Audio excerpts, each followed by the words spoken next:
As many of you probably know, this channel has grown and matured over the course of many years across multiple genres and niches, with the Diablo 2 portions really taking off the past couple of years and getting at least a decent amount of traction, and they are admittedly where most of the modern subscribers came from. As with all things though, change is a part of life, so the channel needs to grow and adapt as well. So I figured I'd make a video to address the most common questions lately, and I welcome feedback on these thoughts as well. First up would be, is Diablo 2 content going away? No. I will still be aiming to do at least one video for the game each week, since I still enjoy messing around with builds and seeing how the patches change the old basic builds we've worn down to a nub. Though I am hoping they do continue introducing changes, items, and features to the game so that this continues to hold true into the future. I have paced myself with it for a while to prevent burnout, and will continue doing so just to make sure it sticks around for a long time to come. Another common question is generally asking if Diablo 4 will be getting similar content to Diablo 2. And as of right now, probably not. Though I will be doing a review of the game as soon as I beat the core content of it at launch, and may do some basic support content in the form of guides, though unless something special happens with the game, it sadly lacks the mechanical depth of Diablo 2 that keeps me interested. So it will be fun, and it'll probably play every class, but not sure for how long, since post-game stuff rarely interests me, and it is a games as a service that will likely rely on that. Am I going to do guides for any other games? I'm not entirely sure yet. So far, while I've enjoyed the dives into other action RPGs for novelty and experience, both ones I've beaten before as well as ones I hadn't even played, none of them really hold my interest well enough to dedicate more than a couple videos to them, since they either focus on post-game content like Last Epoch, Warhammer 40k, and Path of Exile, or they're more one-and-done games like Nox. I won't rule it out, but it's something that hasn't really called out my dopamine yet. Now, probably the biggest topic, which is reviews and first impressions. I want to do more of those, and have even considered doing some freelance writing to help pay the bills since times are tight. But either way, I would actually like to keep those weekly as well on the channel itself, if not more often, since I do enjoy trying a wide variety of games, though I am fairly strict on how I handle them and how I prioritize them.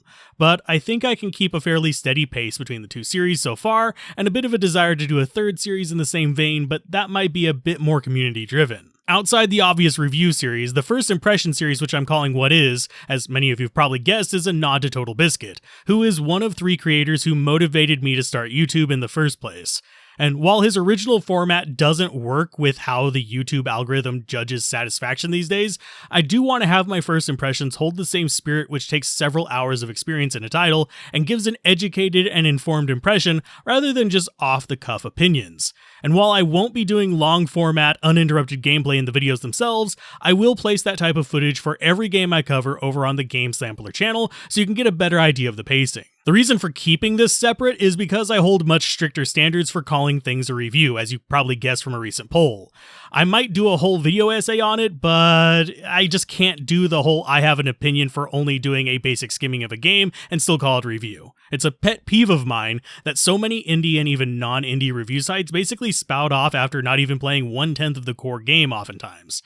If something gets the review thumbnail on the channel, you can know that I have either beaten the story or encountered something near the end of it that made me quit, such as game-breaking bugs preventing progress. And as far as rage quitting, considering I've beaten notorious games like Battletoads and the original Teenage Mutant Ninja Turtles on NES without cheating, I have a fairly high tolerance to gimmicky difficulty, so if it's a rage quit, the game will really have to earn it. Now, since it's come up, ethically, I will never do sponsored versions of either of those. Hard stop, don't ask. And I think the only sponsored review I would consider would be viewer-driven and focused on older games. So I'm not pressured to adjust my opinion to what are usually fairly aggressive contracts. Instead, I'd be doing it because someone requested it. And while I may do sponsored content on newer games in the future in other forms, it will be restricted to things like live play and stream, so you can form your own opinion based on unedited content, or maybe even at a stretch guide production. Just nothing that requires an unbiased opinion. Since as someone in the limbo zone who has seen these deals and even had them come to their inbox, I have gotten sadly proficient at sniffing out a lot of the manipulative coverage, even on channels that I used to respect.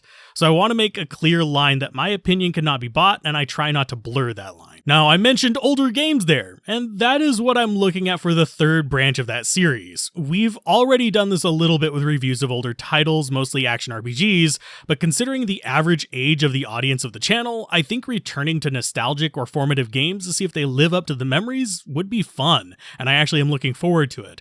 I have an idea of how I want to spin the series, but I want to get a few under my belt before I really say it's going to be a for sure thing that's going to last long term. And outside of a couple things that I'm not ready to announce, that's most of what there is for news on the channel, since streaming is still very hit or miss with my connection, unfortunately, though I might do some more casual streams over on Discord for community nights where it's dropping out isn't quite as big of a pain. That way it can be more oriented towards just relaxing and playing games with viewers, though I obviously can't do this with titles that are still under embargo. And if you want to see what all has been reviewed, there's a link to that playlist on screen now. If you want to play the build that's been showing off in the background, that will be up there as well. This video won't have much reach, but it gets out a little bit better than a community post would.